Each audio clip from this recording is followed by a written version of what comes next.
en direct des courses. Avec la Fédération Anjoumaine Centre-Ouest et Oxygène Radio. En direct ici du plateau d'Oxygène Radio, en direct de l'hippodrome de Molière. Anthony, et bien encore une course qui s'est déroulée avec le vainqueur que vous avez à vos côtés. En effet, une course intéressante. Jazidval s'impose, c'était l'une des favorites. Elle a répondu présente, elle s'est baladée tout simplement. Le numéro 9, la deuxième place revient au numéro 2, Joconde de Gire. Troisième, le numéro 5. Quatrième, le numéro 11, Jean Gala. Cinquième, le 7, Jessie Pagri. Sixième, le numéro 8, Jiva Fleck. Et septième, le numéro 15, Jackie Dugarden. Voilà pour l'arrivée de cette troisième course. On accueille Eric Lamberts qui a toutes les casquettes et qui s'impose ici avec Jazidval. Bonjour Eric. Oui, bonjour. Félicitations pour cette victoire. J'imagine que vous aviez coché cette course dans le calendrier de Jazzy. Oui, parce que c'est une bonne droitière à gauche. Par moment, elle a du mal à tourner. Là, d'abord l'hippodrome près de chez moi, toujours du monde, toujours agréable de venir à Molière. Je viens tous les ans. Et là, je m'en gagner assez facilement. Ça se passe bien depuis quelques jours. Là. Vous êtes en grande forme, vous enchaînez les succès. Là. J'exploite plus mes chevaux l'hiver à Vincennes. Tout l'hiver, ils sont au repos. Donc, quand la saison arrive, faut se motiver. Et c'est vrai qu'actuellement, j'ai une bonne série de chevaux. Que ça a beaucoup de produits de mon étalon qui vieillissent bien. Et actuellement, les victoires s'enchaînent. 459 victoires en tant qu'entraîneur, 370 en tant que driver. Si on regarde les chiffres, j'imagine que c'est une fierté. Oui, c'est le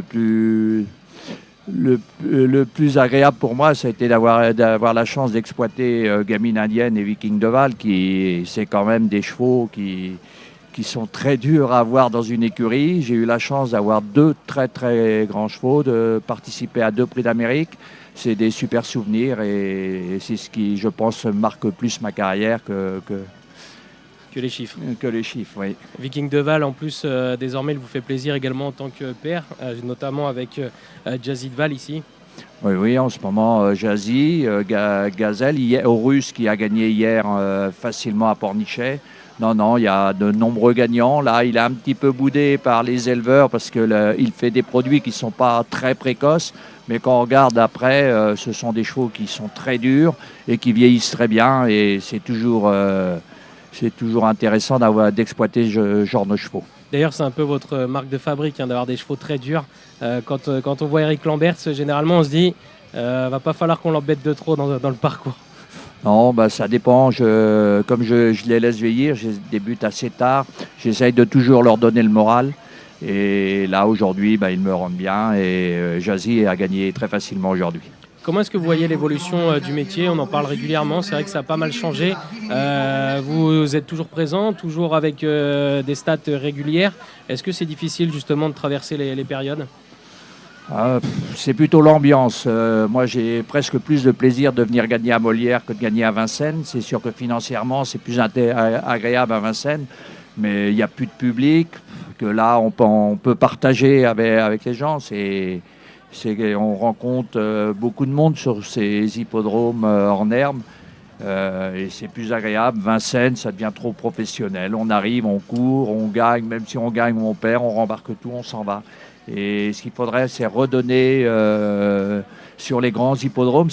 On réussit à Laval, encore dans l'Ouest, à avoir un peu de monde. Mais quand on va dans d'autres régions, que ce soit Bordeaux, Toulouse, il n'y a personne sur les hippodromes. Et on préfère partager quand même. Est-ce que vous savez pourquoi justement il y a personne sur ces hippodromes alors que nous dans l'Ouest il y a encore beaucoup de monde et même ça augmente?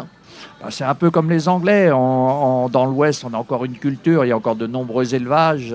Donc il y a beaucoup d'éleveurs qui ont des amis et on en parle. Ce qu'il ne faut pas, c'est disparaître du côté de Toulouse, Bordeaux, toutes ces régions-là, il n'y a pas d'éleveurs, très peu. Et tout de suite, il y a moins de gens concernés. Et puis, personne ne sait qu'il y a des courses. Il y a peut-être un manque de communication, surtout avec les épreuves PMU. Les présidents de sociétés font leur chiffre d'affaires avec les épreuves PMU. Donc, ils n'ont pas besoin de se battre pour faire venir le public. Nous, dans notre région, à Laval, Tout le monde sait qu'il y a des courses à Laval que dans les autres régions. Non, il n'y a pas assez de communication, je pense. C'est aussi dû au bénévolat qui est très important peut-être. Pas dans les grands hippodromes. C'est souvent, il n'y a pas de bénévoles. C'est surtout sur tous ces petits hippodromes. Et c'est là que c'est agréable. Parce que quand on va dans les Charentes, c'est pareil. Il y a beaucoup de monde dans beaucoup de régions sur les pistes en herbe. C'est les grands hippodromes que, je pense, les présidents se battent pas assez pour faire venir du monde. Ils ont l'argent avec le PMU, les épreuves PMU, et ils ont presque pas besoin de public sur leurs hippodromes. Rappelez-nous un petit peu où est-ce que vous êtes installé, combien de chevaux, et puis vous travaillez avec combien de personnes? C'est un petit peu le souci. Actuellement, j'ai qu'une salariée encore à temps partiel.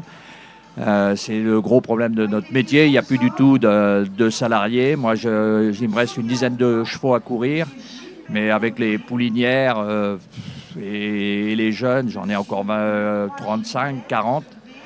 Mais bon, maintenant, je commence à en mettre chez mes confrères. Je travaille avec Charles Dreux, Arnaud Desmottes, où je leur mets des poulains parce que moi, je suis en fin de carrière. Je réduis petit à petit. Est-ce qu'il y a une casquette qui vous plaît particulièrement? Parce que, comme je disais, vous avez toutes les casquettes. C'est laquelle votre préférée? Entraîneur. Entraîneur. Ouais, j'aime. C'est pour ça que je drive. Je finis l'entraînement avec la drive. Après une course, j'essaye d'analyser et que l'entraîneur dans la semaine règle tous les défauts que j'ai repérés sur la piste en course. Et c'est vrai que j'adore entraîner et améliorer un cheval, de prendre du débourrage à l'emmener quand même jusqu'à Vincennes. C'est quand même là les plus grandes courses. Mais c'est vrai, le plaisir de faire progresser, d'être un maître d'école, de prendre un enfant dès le départ et espérer qu'un jour il fasse de grandes études. Et il y en a une qui peut faire de grandes études dans l'écurie là actuellement? Il y en a une qui est déjà assez vieille, c'est Gazelle de Val, mais qui fait que débuter, monter. Elle a couru 2 fois, elle a gagné 2 fois. J'ai toujours fait bonne, j'ai toujours protégé cette jument-là. Et avec Mathieu Bautier, il forme un très beau couple. J'espère aller très haut. Là, je vais essayer de préparer une course pour fin août à Vincennes. Elle va recourir 2 fois avant, une fois attelée, une autre fois montée. Et j'espère que l'hiver prochain, elle aille très très haut. On a noté en tout cas toutes les échéances pour Gazelle de Val, vous l'avez compris, c'est l'avenir en tout cas, c'est la jument sur laquelle on compte là dans les semaines à venir. Voilà. Merci Eric. Merci beaucoup. On voit que la passion du cheval est totalement intergénérationnelle. On a le plaisir d'accueillir Louis et Thibaut. Bonjour les garçons. Bonjour. Alors, qui va commencer? Allez, on va commencer par Louis. Louis, tu as quel âge? J'ai 10 ans. Faut que tu parles à côté du micro. J'ai 10 ans. T'as 10 ans et t'es en quelle classe? Je suis en CM2 et je passe en 6e. Wow, la classe. Et c'est quand même un superbe échelon, quoi. Est-ce que justement, monter les chevaux, en tout cas les poneys, est-ce que pour toi, ça t'aide au niveau de l'école? Est-ce que ça te permet de te concentrer? Est-ce que ça te permet de te changer les idées? Est-ce que pour toi, tu trouves que c'est une aide? Bah oui, ça me permet de me concentrer. Ça te permet de te concentrer? Et est-ce que tu es content de ta course tout à l'heure? Bah oui, après il y avait un poney qui était non partant et ce poney-là, je voulais monter par derrière lui. Mais j'ai monté devant lui parce qu'il était pas là. Donc c'est cool alors? Oui. Plutôt sympa. Bon. Et Thibaut, toi, t'es en quelle classe? Je suis en classe de 3e. Ah ouais, c'est top niveau là. Donc là, brevet des collèges, c'est ça à la fin? L'année prochaine. Ouais, c'est ça. Et est-ce que toi, l'école et la passion des poneys, ça t'aide également? Ouais, ça m'aide à beaucoup gérer mon stress aussi. Ok. Et est-ce que vous êtes toute une bande de copains à monter les poneys ou alors chacun dans son coin, vous faites votre petite vie et puis c'est le plus fort qui va gagner? Non, dans l'association, on est tous à peu près copains et on est content de se retrouver dimanche. Et est-ce que j'ai compris, vous avez un super président, il s'appelle Christophe Lévesque, c'est ça? Non, c'est le vice-président. Ah, vice-président. Ah si on me donne pas les bonnes infos, je vais pas y arriver. Merci les gars de votre aide. En tout cas, Christophe Lévesque, on vous accueille. Ici, vous faites partie justement, cette association de poneys. Vous mettez les jeunes, en action. Oui, bien sûr, on fait tout pour eux et pour nous aussi d'ailleurs, mais c'est super sympa, ça leur apprend beaucoup de choses, la maîtrise d'eux-mêmes et de leurs poneys, et c'est cool. On voit qu'il y a de plus en plus d'adeptes. Oui. Oui, et puis pour les futurs jeunes qui veulent être jockeys plus tard, c'est quand même une très très bonne école. On peut commencer à partir de quel âge ? 7 ans. 7 ans. 7 ans, on peut faire des petites courses de trot sur des poneys de Rome, et puis après on monte gentiment les échelons et les catégories, les tailles de poneys, et puis tout se fait pas à la légère. En fait, vous leur apprenez tout, en fait, à ces jeunes, justement, le bien-être de l'animal, mais également eux, leur concentration, etc., Voilà. etc. C'est vraiment une Voilà, école de la vie. le respect de leur propre poney et aussi des camarades et des autres poneys, ce qui est très important. On se rend compte ici que, par exemple, à l'hippodrome de Molière, c'est important pour eux d'avoir ces courses de poney.